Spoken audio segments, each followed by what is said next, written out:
गांधी जो अब पार्लियामेंट में लीडर ऑफ अपोजिशन की हैसियत रखते हैं, वो सैम पित्रोदा के पास इसलिए जाते हैं और उनको गुरु इसलिए मानते हैं, उनसे भिक्षा इसलिए लेते हैं ताकि गाहे बगाहे चाइना का, जापान का और पाकिस्तान का टूल किट आराम से भारत के विरोध में इस्तेमाल किया जा सके। को सख्त करना पड़ेगा और जितने भी इमरजेंसी के वक्त में जिन आर्टिकल्स के साथ छेड़छाड़ करके इन टेररिज्म और जंगजू और जिहादी माइंडेड को उत्साह दिया गया है, उसको ठीक से अमेंड करके इम्प्लीमेंट करना पड़ेगा। और जितनी एनर्जी ज्ञानवापी मस्जिद के लिए हेयरिंग सुनने के लिए the honourable supreme court of India दिखाता है, वही एनर्जी दिखाना पड़ेगा इस राष्ट्र की सुरक्षा के लिए। एक प्रक्रिया कांग्रेस वाले की बता दीजिए कि उन्होंने ये कहा हो कि असदुद्दीन अवैसी ने गलत किया है, संविधान की विरोधिता की है। चाइना के रंग का लाल संविधान लेकर के राहुल गांधी जी अंग्रेजी में शपथ तो ले ली है, बिल्कुल ले ली है अंग्रेजी में, लेकिन क्या उन्होंने उसी संविधान को बचाने के लिए जो बार बार ड्यूरिंग इलेक्शन से लेकर अब तक वो कह रहे हैं कि वो संविधान बचाएंगे, क्या उस संविधान का हवाला दे करके उन्होंने असदुद्दीन अवैसी के विरोध में बात किया? उन्होंने कहा कि अवैसी ने बहुत गलत किया है और हमारी पार्टी भी इस पर कुछ ना कुछ स्टेप लेगी, लीगल एक्शन लेगी? नहीं कहा, क्योंकि उनके दिल में फलस्तीन से मोहब्बत है, उनके दिल में पाकिस्तानी मोहब्बत। नमस्कार दोस्तों, मैं अंबर जैदी और एक बार फिर से आप सबके सामने हाजिर हूँ और आज की खास मेहमान हमारे साथ नाजिया इलाही खान। बहुत स्वागत है नाजिया आपका, कैसी हैं आप? नमस्कार, जय हिंद। जय हिंद, वंदे मातरम, भारत माता की जय। Thank you so much Amber invite करने। वंदे मातरम जी। Nazia, Sam Pitroda Indian Overseas Congress के अध्यक्ष बन गए हैं और चुनाव से कुछ पहले ही उनको उनके पद से, पार्टी से हटाया गया था। एक बार फिर से वापसी किस तरह के संकेत देती है आपको, किस तरह से इसको ले रही है? सबसे पहले तो अंबर मुझे ये बात बताएं आप कि आप अपने नाम से कितनी मोहब्बत करती हैं? नाम इंसान की पहचान होता है, नाम ही से हम पहचाने जाते हैं। हमें कोई एड्रेस करता है, बुलाता है, तो आपको जैसे मैं नाजिया बुला रही हूँ, आप मुझे अंबर बुला रही हैं, तो हम एक दूसरे को रिस्पॉन्स दे पा रहे हैं। अदरवाइज मैं बोलती ओ सफेद कुर्ते वाली, लाल बिंदी वाली, या आप मुझे कहते काले कोट वाली, व्हाटएवर। मतलब एक नाम इंसान की पहचान होता है, ठीक है। अंबर, अगर आपको कोई अंबर जैदी बोले या मुझे नाजिया इलाही खान बोले, हमें आपत्ति नहीं होती है, बल्कि हमारे पूरे नाम से भी अगर हमको पुकारा जाता है तो हम बहुत प्राउड फील करते हैं, क्योंकि अपने नाम से हमारी पहचान होती है। सैम पित्रोदा वो हैं जो अपने नाम को भी पसंद नहीं करते हैं, सत्यनारायण गंगाराम पित्रोदा जिनका पूरा नाम है। और क्योंकि उनके नाम में गंगा और राम है, इसलिए उन्होंने अपना नाम सैम पित्रोदा कर दिया है। इतनी घृणा है उनको गंगा और राम से कि उन्होंने अपना नाम सैम पित्रोदा किया है। और बजाफ्ते सत्यनारायण गंगाराम को हटाने के लिए उन्होंने काफी खर्च भी किया है गूगल पर, ताकि उनका नाम जो पहले से चला आ रहा है गूगल पर सत्यनारायण गंगाराम पित्रोदा, वो हट करके सैम पित्रोदा वाली सारी न्यूज और सारी चीजें गूगल पर या विकिपीडिया पर रह जाए। ऐसा व्यक्ति जो ड्यूरिंग इलेक्शन, मुझे याद है कि मैं उस वक्त हैदराबाद में थी और वहां पर एक न्यूज बहुत हाईलाइट हुई थी पूरे भारत में ड्यूरिंग इलेक्शन, कि सत्यनारायण गंगाराम पित्रोदा ने हम तमाम लोगों को, भारतवासियों को अलग अलग देशों में बांटने की कोशिश की है। जो बहुत गोरे हैं उनको अमेरिकन बोल दिया है, जो डस्की हैं, ब्लैक हैं, उनको अफ्रीकन बोल दिया है, जो हमारे नॉर्थ ईस्ट के भाई बहन हैं उनको उन्होंने चाइनीज बोल दिया, जो बहुत शार्प फीचर के हैं उनको उन्होंने मिस्र का बोल दिया, तेहरान का बोल दिया। और ऐसे व्यक्ति जिन्होंने इंदिरा गांधी या राजीव गांधी के जमाने में टेक्नोलॉजी लाने के लिए उन्होंने भारत का विरोध किया था, उन्होंने समझाया था गांधी परिवार को कि भारतवासियों को टेक्नोलॉजी से इतना नजदीक मत कीजिए, नहीं तो उनको अकल और समझ आ जाएगी। जो हमेशा इस बात की कोशिश में लगे रहे कि कैसे चाइनीज टूल किट और विदेशी टूल किट को भारत में लगा करके रखना है और भारत का बुरा करते रहना है। अंबर, मुझे एक सेकंड के लिए भी, हालांकि मैं बहुत एक्टिव भारतीय जनता पार्टी की पॉलिटिक्स में हूँ और कभी भी जिंदगी में भी किसी बड़े प्रोफाइल का के लालच में मैं किसी भी पार्टी को चेंज नहीं कर सकती हूँ, क्योंकि मेरे जो सोचने समझने का तरीका है, मैं हार्डकोर भारतीय जनता पार्टी कार्यकर्ता हूँ और मुझे राइट विंग के थॉट्स ही सही लगते हैं, पसंद आते हैं। तो मैं किसी और पार्टी में अगर किसी बड़े प्रोफाइल पर जाऊंगी तो हो सकता है बड़ा प्रोफाइल मिल सकता है, लेकिन मेरी सोच और समझ बूझ को कोई पसंद नहीं करेगा। अब ऐसे में इतने हार्डकोर बीजेपी होने के बावजूद भी जब इंडिया अलायंस को और विपक्षी दल को एक अच्छी संख्या, एक अच्छे नंबर मिले, वो और जनता ने उन पर विश्वास करके इंडिया अलायंस को बहुत अच्छे से एक भारी नंबरों से जिताया। और जब पार्लियामेंट के अंदर विपक्षी दल बहुत स्ट्रांग होता है तो जिनकी सरकार बनी हुई होती है उनको समझ में आता है कि अब कुछ फ्रूटफुल बातें होंगी, डिबेट होगा तो भी फ्रूटफुल होगा, कन्फ्रंटेशन होगा तो भी फ्रूटफुल होगा, आर्ग्यूमेंट होगा तो भी फ्रूटफुल होगा, कॉन्वर्सेशन होगा तो भी फ्रूटफुल होगा, ऑप्टिमिज्म होगा तो भी फ्रूटफुल होगा, क्रिटिसिज्म होगा तो भी फ्रूटफुल होगा। अब ऐसे में लीडर ऑफ अपोजिशन पार्लियामेंट 18वीं लोकसभा के अंदर leader of opposition Rahul Gandhi बनने के बाद उन जनता की जुबान अंदर ना बोल करके पार्लियामेंट के अंदर उन्होंने सत्यनारायण गंगाराम पित्रोदा को फिर से कांग्रेस का चीफ बना डाला। और आप देखिए ड्यूरिंग इलेक्शन जब भारत के प्रधानमंत्री मोदी जी बहुत सारे इंटरव्यूज कर रहे थे तो उन्होंने ये बात कह दिया था कि इलेक्शन के दौरान में सैम पित्रोदा ने भारतवासियों को तोड़ने की कोशिश की है, इसीलिए कांग्रेस ने अभी उनको साइड किया है, पर जैसे ही इलेक्शन खत्म होगा उनको वापस बुलाया जाएगा। और देखिए उनकी बात सच हो गई और यही हुआ कि as a LOP leader of opposition inside the parliament Lok Sabha कोई भी एक महत्वपूर्ण गौरतलब विपक्षी दलों की तरफ से नहीं आया या जनता की आवाज बन करके उन्होंने उन जनता के कार्यों को पूरा नहीं किया जिस जनता ने इंडिया अलायंस को वोट करके एक भारी नंबर में पार्लियामेंट के अंदर भेजा। अब जैसे रात गई बात गई होती है वैसे ही कांग्रेस के लिए होता है, इलेक्शन गया वायदा भी तेल बेचने गया। चाइना के रंग की लाल डायरी लेकर के कॉन्स्टिट्यूशन की दुहाई देने वाले, दादी इंदिरा के जमाने में इमरजेंसी लगाने वाले परिवार आज संविधान को बचाने की बात कर रहे हैं जिसने 42 आर्टिकल्स को ऐसे तोड़ा और मरोड़ा था। और इमरजेंसी के दौरान जिस हिसाब से विपक्षी दलों जो उस वक्त विपक्षी दल थे उनके साथ जो अत्याचार किया था, प्रेस मीडिया बंद कर दिए गए थे, रेडियो बंद कर दिया गया था, लोकसभा राज्यसभा जो चैनल चलता था उसको बंद कर दिया गया था, साधु स्लॉटर करवाया गया था, सिखों का नरसंहार करवाया गया था। उसके बाद फिर कंटिन्यूअसली जेनोसाइड का सिलसिला चलता रहा और इमरजेंसी के वक्त में विपक्षी पार्टीज को इसलिए जेल भेजा जाता था क्योंकि वो विपक्षी हैं और पार्लियामेंट में अकेले बैठ करके संविधान को तोड़ मरोड़ करके मुसलमानों को जंगजू बनाने की प्रक्रिया और मजबूत करवाई गई थी। ये बात 42 अमेंडमेंट को अगर देखा जाएगा तो वो साफ समझ में आ जाएगा। अब अमेरिका में रहने वाले सत्यनारायण गंगाराम पित्रोदा राहुल गांधी के गुरु और ऐसे वैसे गुरु नहीं है, मतलब सही गुरु है।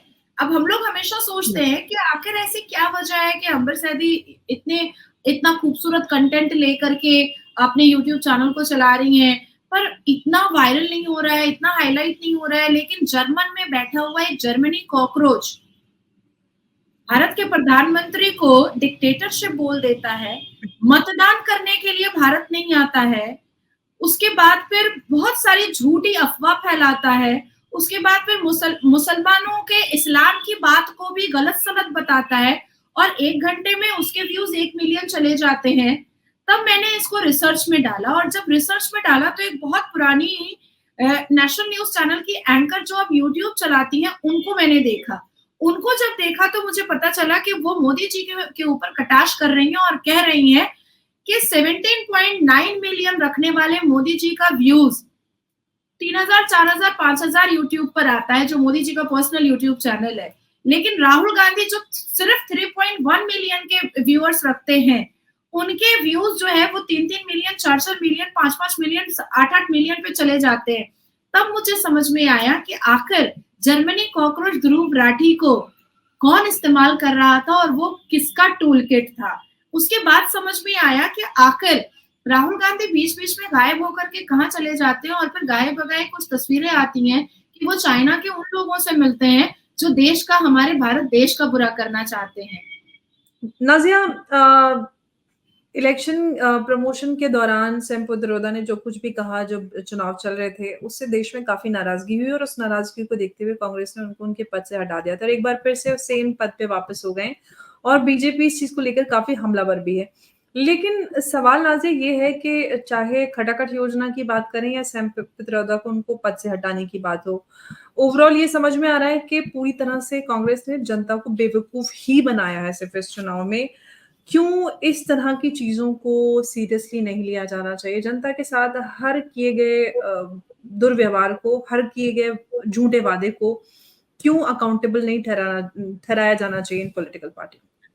मैं इसके लिए आपको इतिहास के पन्ने पे उलटने के लिए मजबूर करूंगी अंबर जी। आपको याद होगा कि राजीव गांधी जी जब अमेठी से इलेक्शन फाइट कर रहे थे, तो उनके ऑपोजिट में हमारे बापूजी मोहनदास करमचंद गांधी जी के ग्रैंडसन उनके ऑपोजिट में थे, और राजीव गांधी जी ने 91 बूथ पर रिगिंग करवाई थी और कैप्चर करवाया था, और उन्होंने वोटर्स को कभी कहीं धमका करके और कहीं चिटिंगबाजी करके अमेठी की सीट जीती थी, जिसमें न्यूयॉर्क टाइम्स ने लिखा था कि इस सीट के इलेक्शन को एक्सपेल किया जाए और री इलेक्शन कराया जाए, क्योंकि 91 सीटें रिगिंग करवाई गई हैं, बूथ कैप्चर करवाया गया है, ये बात सबको पता थी। उसके बाद फिर मैं आपको बताते चलूं कि इंदिरा गांधी जी जब अमेठी के सीट से लड़ रही थी और उनके ऑपोजिट में जो लड़ रहे थे, उन्होंने भी पहले इलाहाबाद हाई कोर्ट में केस किया था, उसके बाद सर्वोच्च न्यायपालिका में केस किया था। मैं 1971 की बात कर रही हूँ। तो उस वक्त भी पता चला था कि इंदिरा गांधी जी ने अमेठी की सीट पे रिगिंग करवाई थी और सीट को कैप्चर करवा करके जीत हासिल की थी, जिस पर इलाहाबाद हाई कोर्ट ने भी अपनी आपत्ति की थी और the honourable supreme court of India ने भी आपत्ति किया था। अब इसके बाद आते हैं कि सिर्फ और सिर्फ जर्मन का कॉकरोच टूल किट बन करके काम नहीं कर रहा था। आपको मैं फिर से पीछे लेकर के जाऊंगी। आपको याद होगा कि बेनजीर भुट्टो की जब हत्या हुई थी, तो जुल्फकार उनके हस्बैंड के ऊपर ये जिम्मेदारी आई थी कि उस पार्टी को फिर से जिताना है और जीत करके सरकार बनानी है, जो बेनजीर भुट्टो की पार्टी हुआ करती थी। तो उन्होंने एक योजना चलाई थी, मुझे उस योजना का नाम अभी नहीं याद आ रहा है, द वुमन करके कुछ योजना थी, जिसमें था कि साल का 1.5 लाख रुपए मुस्लिम महिलाओं को पाकिस्तान में मिलेगा, जिसमें हर 3 महीने पे 12,500 या 13,500 रुपए करके मिलेगा। ठीक है, ये वही योजना है जो राहुल गांधी को बिलावल भुट्टो ने कन्विंस करके भेजा कि मेरी माँ के मरने के बाद दोबारा इस पार्टी की सरकार बनी थी जरदारी के नेतृत्व में, और वो पार्टी जीती भी थी और भारी बहुमत पे जीती थी, क्योंकि पाकिस्तान की सारी मुसलमान बहनों ने वोट किया था कि भाई हमें कुछ नहीं मिला, कम से कम 3 महीने में 13,500 रुपए तो मिलेगा। तो उसी तरीके से बिलावल भुट्टो के इस चैप्टर को राहुल गांधी जी ने एक्सेप्ट किया पाकिस्तान के, और उन्होंने खटाखट 1 लाख रुपए सालाना और 8,500 रुपए महीना उन्होंने इस योजना को चलाया। ये पाकिस्तान का था जो इन्होंने भारत में चलाया। अब बात आती है कि वो राहुल गांधी जो इस देश की सियासी पार्टी के सबसे पुरानी पार्टी के आखिरी चश्मो चिराग है, वो राहुल गांधी जो खुद के परिवार के 3 सदस्य भारत के प्राइम मिनिस्टर रह चुके हैं और देश की जनता ने प्रधानमंत्री बनाया, वो राहुल गांधी जिनके परिवार के लिए बापूजी ने सरदार पटेल के साथ विश्वासघात किया और नेहरू जी को बिना वोटों के भी भारत का प्रधानमंत्री बनाया, वो राहुल गांधी जो अब पार्लियामेंट में लीडर ऑफ अपोजिशन की हैसियत रखते हैं, वो सैम पित्रोदा के पास इसलिए जाते हैं और उनको गुरु इसलिए मानते हैं, उनसे भिक्षा इसलिए लेते हैं ताकि गाहे बगाहे चाइना का, जापान का और पाकिस्तान का टूल किट आराम से भारत के विरोध में इस्तेमाल किया जा सके। जी, बिल्कुल। तो इन शॉर्ट ये समझ में आता है कि जो 8 मई को सैम पित्रोदा को हटाया गया था उनके पद से और इंडियन ओवरसीज कांग्रेस के अध्यक्ष के पद से, वो महज एक चुनावी हथकंडा था। और जैसे कि खटाखट एक चुनावी हथकंडा था, वैसे ही सैम पित्रोदा को हटाना भी चुनावी हथकंडा था। जो सवाल मैंने नाज़िया आपसे किया था, वो सवाल फिर से मैं रिपीट कर रही हूँ। क्यों इन झूठे वादों और झूठे दावों के और जो सिर्फ चुनावी हथकंडों के लिए, अगर किसी ने बहुत सारे लोगों के सेंटिमेंट को हर्ट किया है, आपने हटाया चुनाव जीतने के लिए और फिर उनको वापस रख दिया, इसका मतलब ये है कि आप देश के लोगों की भावनाओं का सम्मान नहीं करते। हालांकि जयराम रमेश ने कहा है कि उन्होंने वादा किया है वो इस तरह का बयान नहीं देंगे, लेकिन जो उन्होंने बयान दिया था वो उनके अंदर के भाव और उनकी मानसिकता थी। आप किस तरह से देखते हैं इस चीज को? नहीं, मैंने इसीलिए आपको इंदिरा गांधी का भी मैंने चुनावी बताया, राजीव गांधी का भी मैंने चुनावी बताया कि ये गांधी परिवार को हमेशा से विश्वासघात करने की और चिटिंगबाजी करने की और देशवासियों के जज्बात के साथ खेलने की आदत रही है। मैं तो पहले से ही श्योर थी। आज जो जयराम रमेश जी बोल रहे हैं कि वो इस तरह की बात अब नहीं करेंगे, तो उनको सस्पेंड करने से बेटर था कि यही बात पहले प्रेस कॉन्फ्रेंस में कह देते। फिर क्यों कह रहे थे कि हमने तो हटा दिया, हमारा कोई मतलब नहीं है, इसके बारे में बात मत कीजिए, इसके बारे में सवाल मत कीजिए। भाई यही बात पहले कह देते। इलेक्शन को खत्म करने का 4 जून का सरकार बनने का इंतजार क्यों कर रहे थे? इतना लंबा चौड़ा इंतजार क्यों किए? जो आप 1 महीना पहले बोले कि नहीं उसके बारे में बात मत कीजिए, हमने सस्पेंड कर दिया है, आज 1 महीने के बाद बात कह रहे हैं कि नहीं अब वो ऐसी बातें नहीं करेगा। मतलब कल को नासिर खान खड़ा होकर के बोलेगा कि हमको एक अच्छा खूबसूरत मुसलमान मानो, अब हम रेप नहीं करेंगे, पहले कर दिया था अब नहीं करेंगे, ये तो कोई बात नहीं हुई। अब आती है बात कि मैंने इसलिए आपको बताया पूरे परिवार के बारे में ताकि जनता को भी और व्यूअर्स को भी समझ में आए कि ये चरित्र जो रहा है, भारत विरोध का जो चरित्र रहा है या सनातन धर्म विरोध का जो चरित्र रहा है कांग्रेस का, वो कोई नया नहीं रहा है, वो हमेशा से रहा है। इसीलिए मैंने इतिहास के पन्ने खोले। अब आप देखिए कि ड्यूरिंग इलेक्शन हमने क्या क्या नहीं सुना। हमने थूक जिहाद सुना, हमने वोट जिहाद सुना, हमने लव जिहाद सुन लिया, हमने मर्डर जिहाद सुन लिया, हमने रेप जिहाद सुन लिया, सारी चीजें सुन ली। अच्छा देखिए, जब असदुद्दीन, मैं और आप दिल्ली में ही थे, असदुद्दीन अवैसी ने जब फिलिस्तीन के जय जयकार लगाए, जिंदाबाद का नारा लगाया, सारे लोग जो इस भारत की भूमि से मोहब्बत करते हैं, इस राष्ट्र से मोहब्बत करते हैं, संविधान के आर्टिकल 102 से मोहब्बत करते हैं, संविधान के आर्टिकल 103 से मोहब्बत करते हैं, उन्होंने अपनी अपनी प्रक्रिया रखी। आप मुझे एक प्रक्रिया कांग्रेस वाले की बता दीजिए कि उन्होंने ये कहा हो कि असदुद्दीन अवैसी ने गलत किया है, संविधान की विरोधिता की है। चाइना के रंग का लाल संविधान लेकर के राहुल गांधी जी अंग्रेजी में शपथ तो ले ली है, बिल्कुल ले ली है अंग्रेजी में, लेकिन क्या उन्होंने उसी संविधान को बचाने के लिए जो बार बार ड्यूरिंग इलेक्शन से लेकर अब तक वो कह रहे हैं कि वो संविधान बचाएंगे, क्या उस संविधान का हवाला दे करके उन्होंने असदुद्दीन अवैसी के विरोध में बात किया?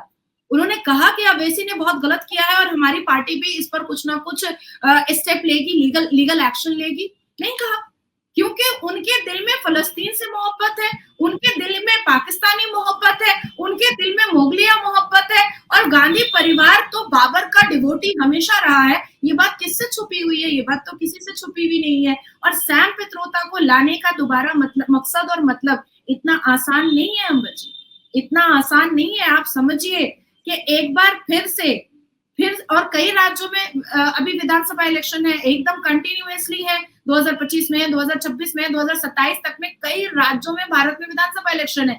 फिर से ये डिवाइड एंड रूल की पॉलिसी खेलेंगे, और क्योंकि सैम पित्रोदा ने फुलझड़ी जलाई हुई है कि कोई गोरा है तो अमेरिकन है, कोई काला है तो अफ्रीकन है, कोई शार्क फीचर्स का है तो वो मिस्र का है, तो ऐसी चीजों से अब क्योंकि वो कास्ट सेंसस वाला फुलझड़ी चलेगा नहीं, तो अब ये पहले से इनिशिएट कर दिया गया था, पहले से नींव रख दी गई थी नफरत की, अब उसको हाईलाइट और पॉपुलर किया जाएगा आने वाले राज्यों के विधानसभा में और लोगों को अलग करने की कोशिश की जाएगी।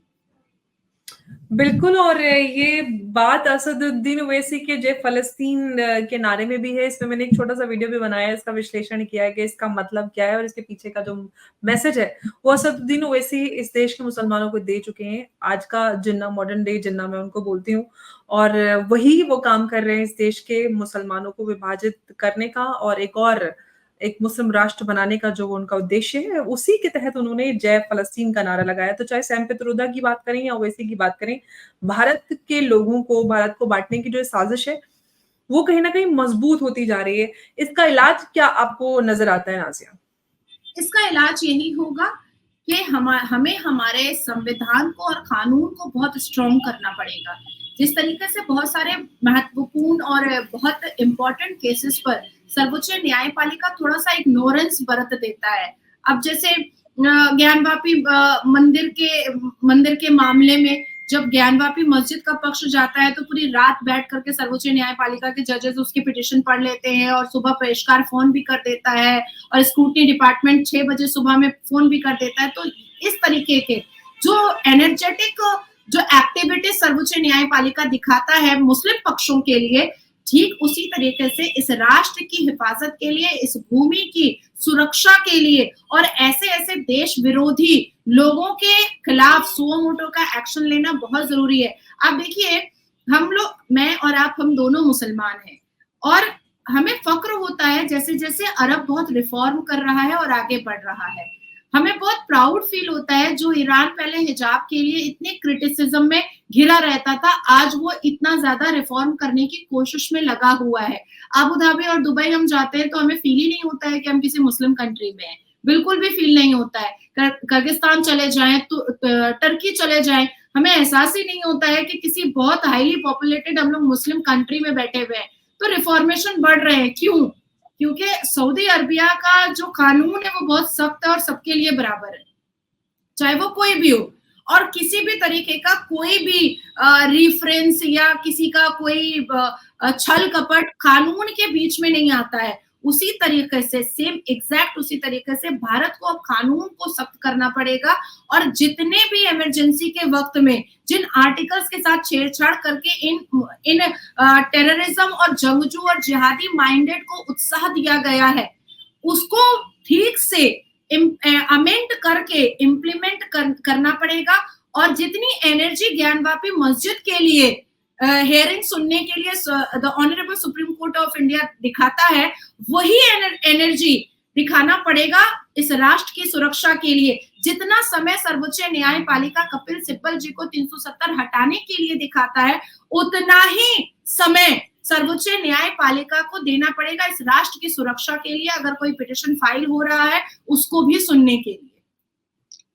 Absolutely. Supreme court of India बहुत सारे मसलों में एकदम स्वतः संज्ञान ले लेते हैं, लेकिन असदुद्दीन ओवैसी संसद में ही खड़े होकर जय फ़लस्तीन का नारा लगा देते हैं। हमारे राष्ट्रपति उस पे कुछ भी नहीं करते। संज्ञान लेना बहुत ज़रूरी, क्योंकि इसके पीछे का जो मैसेज है वो बहुत खतरनाक है हमारे देश की अखंडता के लिए और इस देश के लोगों के लिए। तो समय रहते इस सब के ऊपर कार्रवाई होनी चाहिए। लेकिन नाज़िया, एक आम आदमी पे, एक आम नागरिक पे तो एक बेचारा कोई चोर, मतलब बेचारा चोर बेचारा नहीं होता, बट फिर भी कोई आम आदमी किसी के ऊपर किसी चोरी का छोटा इल्जाम कुछ लग जाए, तो उसको तो बड़ी लंबी सजा भुगतनी पड़ती है। और मेरे पास इस तरह के बड़े केसेस हैं कि छोटा सा कुछ केस हो गया और कई कई साल जेल में लोगों ने काटे हैं बिना किसी बड़े गुनाह के, और उन पे बड़ी सजाएं लग जाती है। लेकिन इस तरह के लोग कुछ भी करते हैं, उन पे कोई कार्रवाई, कोई सजा नहीं होती। तो कहीं ना कहीं हम कहते हैं कि कानून सबके लिए बराबर है, लेकिन फिर भी बराबर नजर नहीं आता है होता हुआ। हाँ, मैं अपने बारे में ही बात कर लेती हूँ कि 2022 में मुझे डिटेन किया गया था और एक फेक फैब्रिकेट एफआईआर पर। अब देखिए, पश्चिम बंगाल में तो सीबीआई ऑफिसर भी लॉकअप हो जाते हैं, एनआईए के ऑफिसर के ऊपर भी रेप के केसेस लग जाते हैं, ईडी के ऑफिसर्स के ऊपर भी आक्रमण होता है। यहाँ पर कई नेशनल न्यूज चैनल्स हैं जिनके ऊपर रेप के केसेस भी चढ़े हैं और एनडीपीएस के भी एफआईआर हुए हैं कई नेशनल चैनल के रिपोर्टर के ऊपर। तो हालांकि मुझे कुछ घंटों में बेल मिला, लेकिन आज भी इंसल्ट करने वाले उन चीजों को उठा करके इंसल्ट करते हैं और जब मैं उनको उस केस में टैग करती हूँ तो माफीनामा भेजते हैं। तो मुझे ऐसा लगता है कि ये जो वीआईपी कल्चर है कि अच्छा ये इंदिरा गांधी जी का पोता है तो इसलिए इसको माफ कर दिया जाए। अच्छा ये इंदिरा गांधी के पोते का सैम पित्रोदा बहुत अच्छा दोस्त है और गुरु है तो इसको माफ कर दिया जाए। अच्छा कासिम रिजवी का और रजाकार की फौज का आखिरी सिपह सालार है असदुद्दीन अवैसी तो इसको माफ कर दिया जाए। ये जो कल्चर है वीआईपी कल्चर ये खत्म हो जाना चाहिए। ये बिल्कुल खत्म हो जाना चाहिए। जैसे एक आम व्यक्ति अगर एक पिक पॉकेट के केस में अरेस्ट होता है और उसके साथ जो सुलूक किया जाता है सेम वैसा ही सुलूक अगर कोई बड़ा नेता चोरी करता है तो उसके साथ भी वैसा ही सुलूक करना चाहिए, क्योंकि बड़ा नेता जब स्कैम करता है और चोरी करता है तो वो देश की जनता का चोरी करता है और स्कैम करता है। कोई बड़े नेता का गुरु सैम पित्रोदा या कासिम रिजवी का और रजाकार की फौज का सिपह सालार असदुद्दीन अवैसी जो अपनी स्ट्रैटेजी को सेट कर रहा है वो देश को बांटने की स्ट्रैटेजी को सेट कर रहा है। तो मुझे लगता है कि एक मामूली पिक पॉकेट के चोर से ज्यादा खतरा हमें ऐसे ऐसे शेरवानी और ऐसे ऐसे ब्लेजर और कोट वालों से है जो अपने अपने चेहरे पर एक बहुत इलीट और क्लासी क्लास का एक कवच पहने हुए हैं और देश को खोखला करने के चक्कर में लगे हुए हैं। तो वीआईपी कल्चर खत्म होना चाहिए। मैंने कई बार देखा है एयरपोर्ट पे भी जितने भी नेता और लीडर होते हैं वो वीआईपी लाउंज में जाकर के बैठ जाते हैं। मैं जब अभी दिल्ली आ रही थी और दिल्ली से रिटर्न आ रही तो काफी लोग मेरे पास आ गए मिलने के लिए। उन्होंने कहा आप ऐसे बैठी हुई। मैंने कहा ऐसे ना बैठती तो आपसे मुलाकात कैसे होती, जनता से इंटरेक्शन कैसे होता। तो ये जो वीवीआईपी और वीआईपी जो कल्चर है वीआईपी लाउंज में बैठ करके फोटो खिंचवाने का, आई जस्ट हेट दिस। नेता तभी बनता है जब वो जनता का प्रिय होता है, उसके हृदय में झांक करके वो देख पाता है। आप नेता कैसे जब आप जनता के करीब ही नहीं गए। मुझे भी ऐसा फील होता है अंबर, मैं आपकी इस बात से बिल्कुल सहमत हूँ। बिल्कुल वीआईपी कल्चर खत्म होना चाहिए। एब्सोल्युटली। और खासतौर से जब बात आती है न्याय की तो और कानून की, तो कानून सबके लिए, जब कानून की नज़र में सब बराबर हैं तो प्रैक्टिकली इम्प्लीमेंटेशन में क्यों फ़र्क होता है। और ये बहुत ज़रूरी है कि चाहे मसला और मुद्दा किसी भी विंग का हो, पॉलिटिक्स में राइट या लेफ्ट, और चाहे चोरी छोटी हो या बड़ी हो, गुनाह किसी ने भी किया हो, चाहे असदुद्दीन ओवैसी करें या कोई आम नागरिक करे, संज्ञान और सज़ा बराबर मिलनी चाहिए। नाज़िया बहुत-बहुत शुक्रिया आपका, आप हमारे साथ इस चर्चा में जुड़ी, बहुत अच्छा लगा। हमेशा की तरह नमस्कार, जय हिंद, जय भारत। जय हिंद, जय जय श्री राम। जय श्री राम।